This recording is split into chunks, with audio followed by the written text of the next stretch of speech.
on satellite, on Freeview, on cable, on radio, on mobile, on the web and around the world.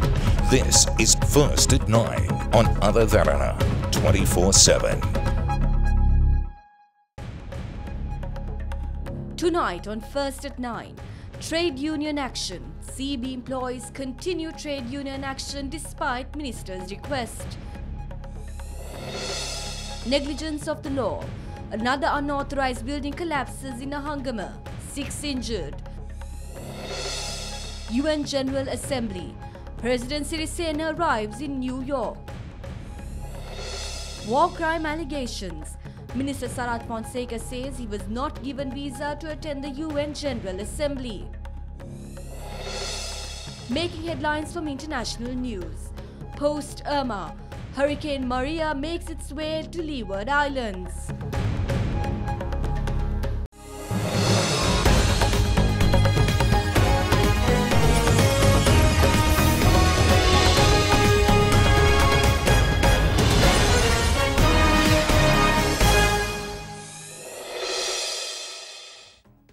Bringing you news from home and across the world, this is First at 9 on Other Derana 24/7. Good evening, I'm Katrina Chen. On to our top local story tonight, trade unions of Sinor Electricity Board refused to report back to work today despite an appeal made by Minister of Power and Renewable Energy, Ranjit Simbala Pitya yesterday. Instead, they continued to engage in their strike action for a 6th consecutive day today. Other than witnessed how several areas were severely inconvenienced owing to the ongoing strike action as CB employees refused to carry out maintenance work. Residents in Multiangoda in Agalavatta complained that they lost electricity since 9 p.m. on Saturday.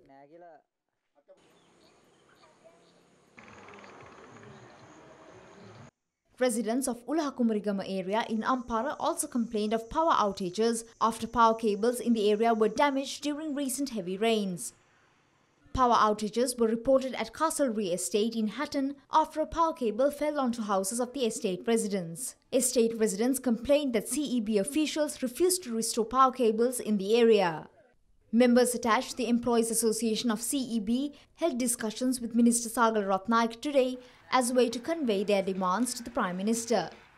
Another discussion was held during this afternoon between trade unions engaged in the strike action and Minister of Labour and Trade Union Relations W.D.J. Senaratna.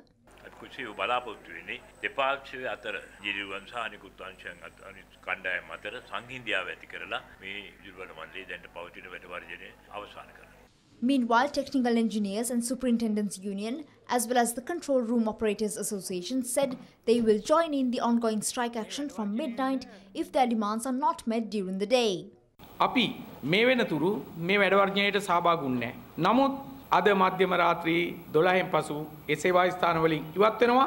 අපි වගකී යුතු වෘත්තීය සමිතියක් හැටියට පාලන අධිකාරියට ප්‍රමාණවත් කාලයක් දීලා තියෙනවා. අපි ඉවත් වන විට එම ස්ථානවල රාජකාරී බාර ගන්න. The Engineers Association of CEB, who are not participating in the strike, commented on the ongoing trade union action.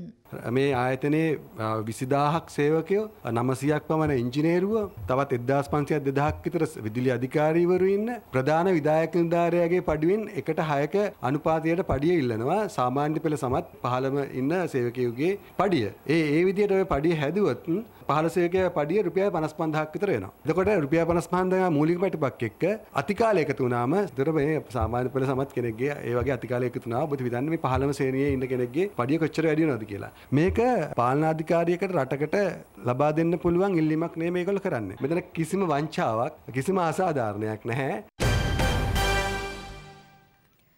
Now, 6 individuals sustained injuries after a 5-story building collapsed in Kataluwa, Ahangama this morning. In the past few months, 2 partially constructed buildings in the areas of Vallavatta and Nigambo collapsed, claiming the lives of 5 individuals and injuring 25 others. The cause of these collapses was identified to be the illegal construction of additional stories, irrespective of the number of stories approved by the relevant local government authorities. Resembling these incidents, another building collapsed in Ahangama this morning. The cause of the collapse was revealed to be the construction of 3 additional stories as per initial studies. The 5-storied building has been planned for a tourist hotel complex. 5 individuals were rescued immediately after the collapse of the building, while another individual who was buried under the debris was rescued through a joint mission carried out by Ahangama Police, Army and the Fire Brigade. All 6 victims have been admitted to the Karapitiya Hospital. President Maithripala arrived in New York this morning to attend the 72nd UN General Assembly. The President was welcomed by the officials of the Sri Lankan Ambassador's office in New York.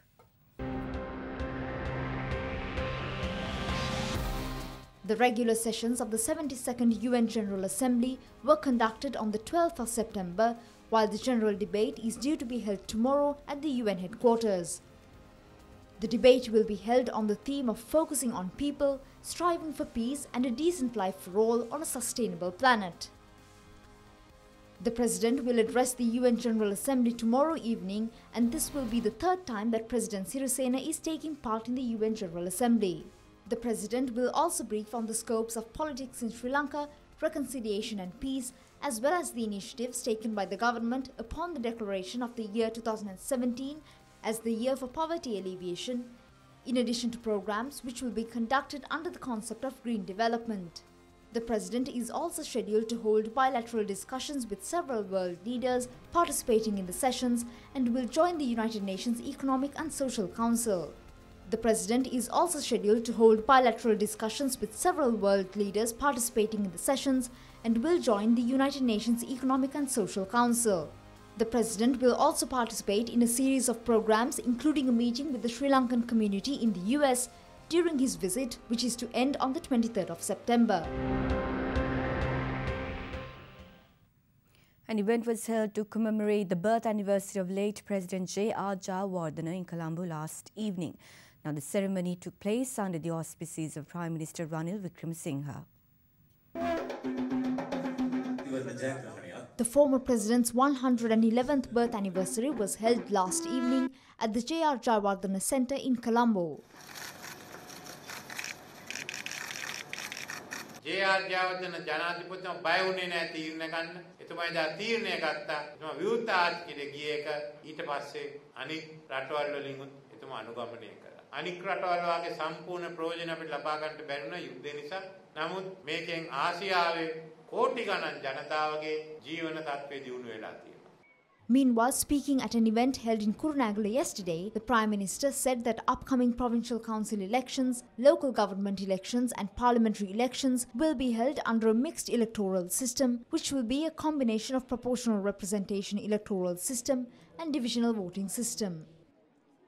ඉතින් බැලුවා අපිට මිශ්‍රණ ක්‍රමයක් මීට වඩා හොඳ අනුපාත ක්‍රමයකයි කේවල ක්‍රමයක් මිශ්‍ර කරන්න පුළුවන්ද කියලා. ඉතින් අපි බැලුවේ නිව්සීලන්තේ ක්‍රමයට 60% කේවල ඒ කියන්නේ ආසන වලට බෙදලා කොට්ටාස වලින් තෝරගන්න. ඒතර හැම කොට්ටාසෙම නියෝජනය වෙනවා. 40%ක් අනුපාතෙන් දෙනවා. එතකොට කොට්ටාස වලින් තමන්ගේ සංඛ්‍යාව අඩු වුණොත් අනුපාතයෙන් වැඩි කරගන්න. සාමාන්‍යයෙන් දිනන පක්ෂයට අනුපාතයෙන් එච්චර හම්බෙන්නේ නැහැ. පෙරදෙන පක්ෂ වලට වැඩියෙන් හම්බ වෙයි අනුපාත ක්‍රමවේදය. දැන් මේ ක්‍රමවේදය තමයි අපි ප්‍රාදේශීය සභා ඡන්දවලට ගේන්නේ.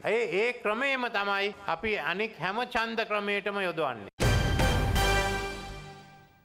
Parliamentarian Dinesh Gunawardena says he received information on another draft bill which is being prepared by the government to postpone the local government elections. He made the remark at a media briefing held in Colombo today. සිපැනි සංශෝධනය අනුව ඡන්ද කල් දැමීමක් සිද්ධ වෙනවා. මේ යෝජනාව ඉදිරිපත් වුණු අවස්ථාවේදී මේ පිළිබඳ ශ්‍රේෂ්ඨ අධිකරණයේ නීති තර්ක ඉදිරිපත් කළා. දැන් මේ නීති තීන්දුව දැනුම් දීලා තියෙනවා කතානායකතුමාට හා ජනාධිපතිතුමාට පසුගිය සිකුරාදා. ප්‍රශ්නේ තියෙන්නේ මේ තීන්දුව ප්‍රකාශ කළොත් මැතිවරණ කොමිසමට සිද්ධ වෙනවා ඡන්දේ පවත්වන්න. අපිට ආරංචි වෙයි තිබෙනවා රජයේ සූදානම් වෙන්න පටන් ගන්නගෙන තියෙනවා වෙනත් පනතක් මගින් ඡන්දය කල් දැමීමේ කෙටුම්පත් සකස් කරමින් සිටිනවා. එය මැතිවරණ කොමිසමට ඡන්දේ නොතියා ඉන්න කියලා බල කරන ඉල්ලීමක් බවට පරිවර්තනය කරන්න. අභියෝග කරන ආණ්ඩුවට ශ්‍රේෂ්ඨාධිකරණයේ තීරණය අනුව වැඩ කරන්න. Minister of Regional Development Field Marshal Sarat Fonseka states that he could not attend the UN General Assembly with President Maithripala as his visa was rejected. He made this statement speaking to the media after ceremony held in Kalaniya today. මාධ්‍ය ඔස්සේ පහළ කරුණා ඔබතුමාත් UN එකේම අවස්ථාවට සහභාගී වෙනවා කියලා ජනාධිපතිවරයා සමග. ඔබතුමාට ආරාධනාවක් තිබ්බද නැත්නම් ජනාධිපතිවරයා ඔබතුමාව දාලා ගියාද? ඒ යන ඛණ්ඩය ජනාධිපතිතුමා නම් කරන්නේ. ඒකට අපේ රටෙන් යන ඛණ්ඩායම නම් කරලා තිබුණේ මම විදේශ ඇමති තිලක් මාරපණ සහ තවත් නියෝජ්‍ය ඇමතිවරු කීප දෙනෙක් සහ മന്ത്രിවරු අනිත් සියලු දෙනාට වීසා හම්බ වුණා. මට වීසා හම්බ වුණේ නැහැ. මොකද මේ හමුදාවට එක අයගේ නොමනා හැසිරීම නිසා එල්ල වෙලා තියෙන යුද අපරාධ චෝදනා නිසා යුද්ධ මෙහෙවපු හමුදාපති හැටියට මට ඒ රටවල් වලට ඇතුල් වීමට වීසා නොලැබීමේ ප්‍රවණතාවයක් තියෙනවා. ඉතින් ඒකයි මම හැම වෙලේම කියන්නේ යුද අපරාධ කරපු එක්කෙනෙක් දෙන්නෙක් ඉන්නවා නම් ඔවුන්ට දඬුවම් කරලා මේ හමුදාවේ කීර්තිනාමය බේර ගන්න ඕනේ කියලා. ඔබතුමා තාමත් උත්සාහ දරමින් ඉන්නේ ගමන යන්න? අපි අවශ්‍ය ලියකියවිලි සියල්ල සපයලා තියෙන අය කට්ටියට. එමතුමා දැන් මේම එක්සත් ජාතීන්ගේ සමුළුවේදී මේ ලංකාවට එල්ල වෙලා තියෙන යුද අපරාධ සම්බන්ධයෙන් මොන වගේ තීරණයක් එයිද? මම හිතන්නේ සමස්තයක් වශයෙන් රටටයි හමුදාවටයි ඇඟිල්ල දික් කරන එක අසාධාරණයි. මේ රටේ නීතියක් තියෙනවා. ඒ රටේ නීතිය අනුව වැරදි කරපු අයට අතීතයේ වගේ දඬුවම් දෙන්න පුළුවන්. යුද අධිකරණ අවශ්‍ය නැහැ ඒකට.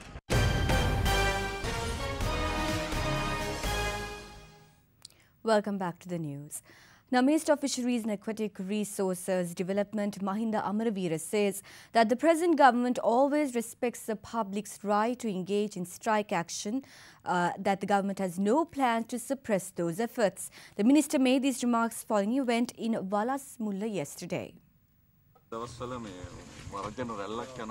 ආණ්ඩුව ඊට මුහුණ දෙන්නේ මර්ධනය දියත් කරමින් වගේ අපිට පේනවා. නෑ කිසිසේත්ම නෑ. මර්ධනය දියත් කරන්න අපේ සූදානමක් නෑ. වර්ජනය කරන්න තියෙන අයිතිය අපි හෙලින්ම පිළිගන්නවා. ඒ කාරණා සාධාරණද අසාධාරණද කියන එක පිළිබඳව ජනතාව තමයි දකින්නේ. ආරක්ෂක අංශවල සමහර සමාජික යුද්ධයට මොනවලා අපරාධ කළා තියෙනවා. ආණ්ඩුවේ ස්ථාවරයේ ඔවුන් සම්බන්ධයෙන් කියන්නේ. පැහැදිලිවම යුද්ධය වෙනුවෙන් කටයුතු කර සියලුම හමුදා විරුවන් අපි ආරක්ෂා කරන්න දිවිහිමියෙන්ම කැප වෙනවා. ජනාධිපතිතුමාවත් අපිවත් මේ රජය තුල ඉන්නකම් කිසිදු ආකාරයක විදේශ රටක හෝ කිසිදු ආකාරයක බලපෑමකට අපේ රණවිරුවන්ට කිසිම කෙනෙකුට අත් වෙන්න අපි ඉඩ තියන්නේ නැහැ. ඒ වගේම රණවිරුවන් උනත් වෙනත් අපරාධවලට සම්බන්ධ වෙලා නම් අතුරුදහන් කිරීම හෝ දූෂණය කිරීම මංකොල්ල කෑම් වලට සම්බන්ධ වෙලා නම් ඒ ආරක්ෂා කරන්න අපි කටයුතු කරන්නේත් නැහැ. ඒ අයට දඬුවම් දෙනවා. හැබැයි යුද්ධය වෙනුවෙන් කැපවෙච්ච අය ආරක්ෂා කරනවා. ඉනිවා සමුළුවේදී ජනාධිපතිතුමා කොහොම මුහුණ දෙයිද? ජනාධිපතිතුමාට ශක්තිමත් ඒ ජාත්‍යන්තර සමුළුවල මුහුණ දෙන්න හැකියාව තියෙනවා. එතුමාට ඉහළ පිළිගැනීමක් ලෝකෙම අද පිළිගත්තු රාජ්‍ය නායකයෙක් වෙලා තියෙනවා. එතුමා ගෙනියන මේ ජාතික ආණ්ඩුව පිළිබඳව, ඒ වගේම පිරිසුදු පාලනය පිළිබඳව, දූෂණයට වංචාවට එරෙහිවීම පිළිබඳව ලෝකෙම විශ්වාසය ගොඩනැගිලා තියෙන එතුමාත්. මේ සමුළුවේ ආකර්ශනීය පුද්ගලෙක් බවට එතුමාපත් වේ. Let's now take a look at some other stories making news across Sri Lanka. Hardshell Silva නියෝජ්‍ය ඇමතිතුමාගේ The Government Medical Officers Association alleges that the report on the Saitam Medical Faculty issued by the committee headed by Deputy Minister Dr. Hardshell Silva is baseless and has many shortcomings. Meanwhile, the Ceylon Teachers Services Union says that 12 teachers and principals unions have decided to join the planned strike organised by the People's Movement Against Saitam on Thursday. A program to recognise and encourage law-abiding and disciplined drivers was launched today under the patronage of Inspector General of Police Pujit Jayasundara. Under the program, law-abiding drivers can win gift vouchers, and on its inaugural day, 300 drivers received awards. The Police Special Task Force arrested 4 individuals who were manufacturing illicit liquor in a state-owned land reserve in Dangalla, Pugoda. 274 bottles of liquor and manufacturing equipment were taken into custody.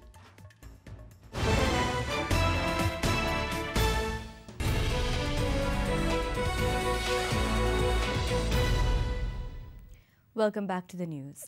The country's economy grew by 4% in the second quarter from a year earlier and slightly better than a 3.8% improvement in the preceding 3 months. The Department of Census and Statistics said the GDP for Sri Lanka for the second quarter of 2017 at a constant price reportedly reached up to 2,211,612 rupees, and the GDP reported for the second quarter was in 2016 was 2,125,848 rupees. The second quarter growth was positive despite a setback faced by agriculture due to adverse weather conditions. The industrial and the services activities recorded high growth rates of 5.2% and 4.5% respectively, whilst agricultural activities reported a negative growth rate of 2.9%.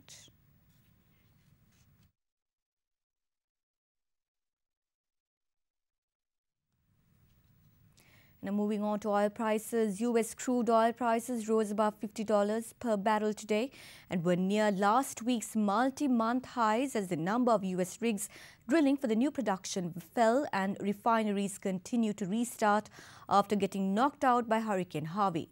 US West Texas Intermediate crude futures CLC1 were trading up 10 cents or 0.2% at $49.99 by after earlier nudging above $50 per barrel mark towards more than 3-month high of $50.50 reached last Thursday. Brent crude futures LCOC1, the benchmark for oil prices outside the United States, were at $55.66 a barrel, up 4 cents, and also not far from the 5-month high of $55.99 touched on Thursday.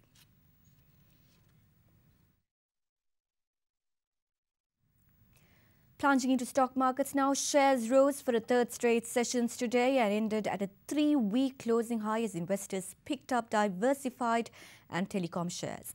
The Colombo Stock Index ended 0.12% firmer at 6,409.65, its highest close since 28th of August.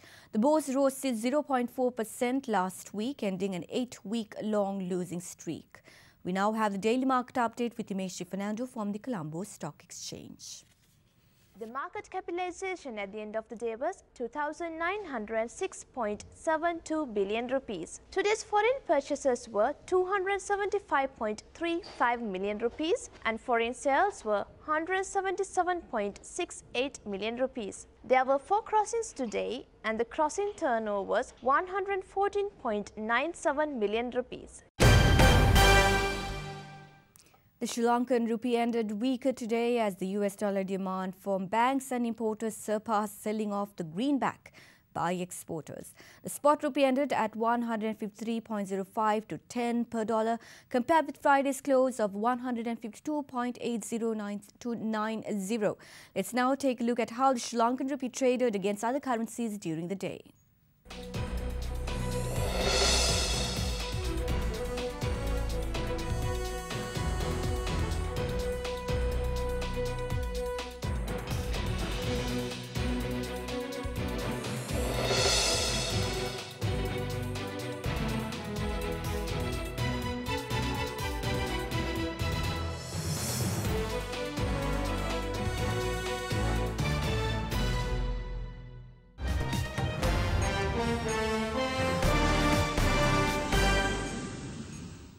Now brewing in the Caribbean Sea, Hurricane Maria is expected to become a major storm as it nears the Leeward Islands from Puerto Rico to Dominica. The Category 1 hurricane has maximum sustained winds of 150 kilometers per hour.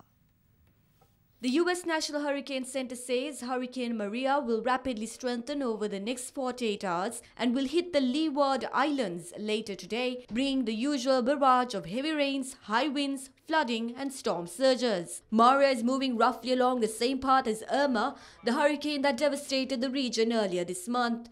Hurricane warnings have been issued and a hurricane watch is in effect for several Caribbean islands, some of which are still recovering from Irma.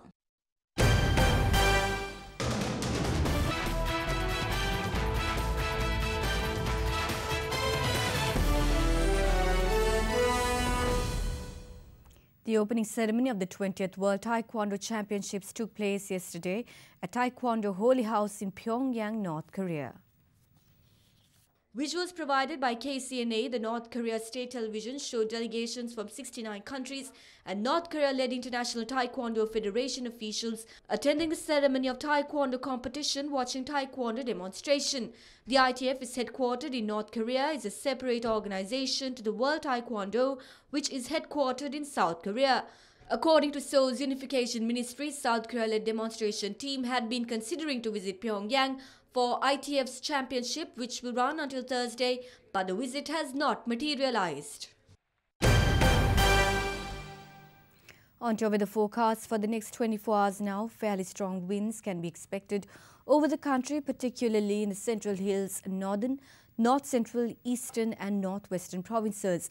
Several spells of showers will occur in the western, central, Sabaragamu and northwestern provinces and in the Gaul and Mathura districts. It's now time to take a look at your city-by-city forecast.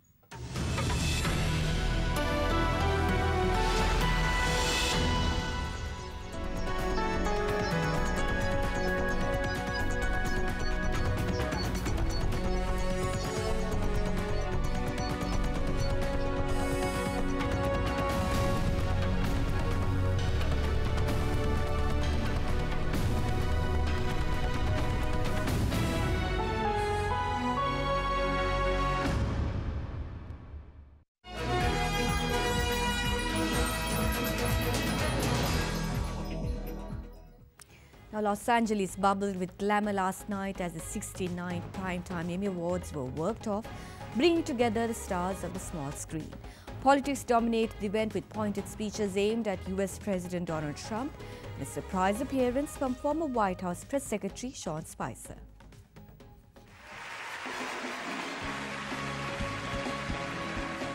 TV host Stephen Colbert opened the 69th Primetime Emmy Awards with a musical number that touched on a variety of contentious subjects, including climate change, media and politics.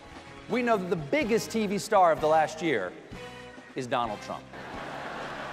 And however you feel about the president, you can't deny that every show was influenced by Donald Trump in some way. And the Emmy goes to Sterling K. Brown. Marking the first time an African-American actor had won the title of Best Dramatic Actor in almost 20 years, Sterling K. Brown scooped the award for his role in family drama This Is Us. I want to thank my cast.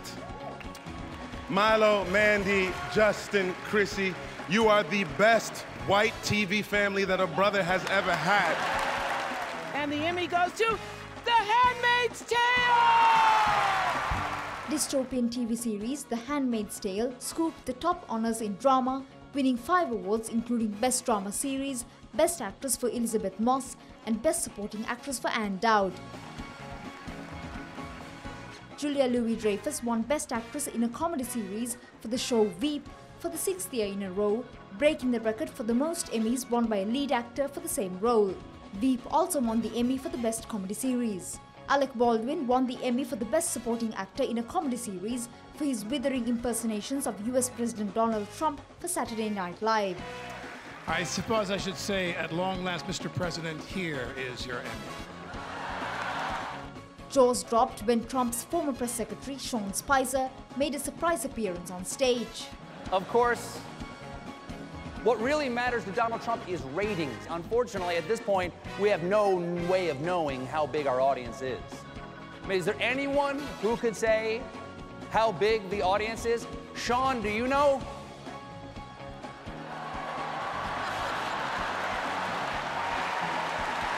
This will be the largest audience to witness an Emmys, period.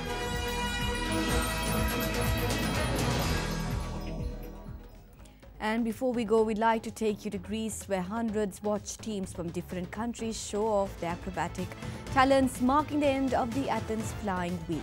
Among the teams were world-renowned aerobatic stunt performers such as UK Loyal Air Force, Red Arrows and Egypt's Silver Stars. Thank you for joining us and have a pleasant evening.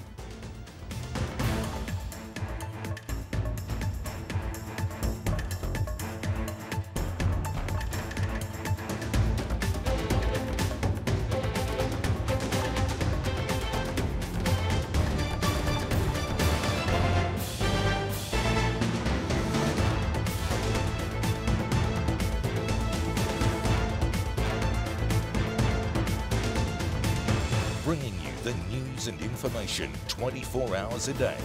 This is Sri Lanka's premier news channel, Other Derana, 24/7.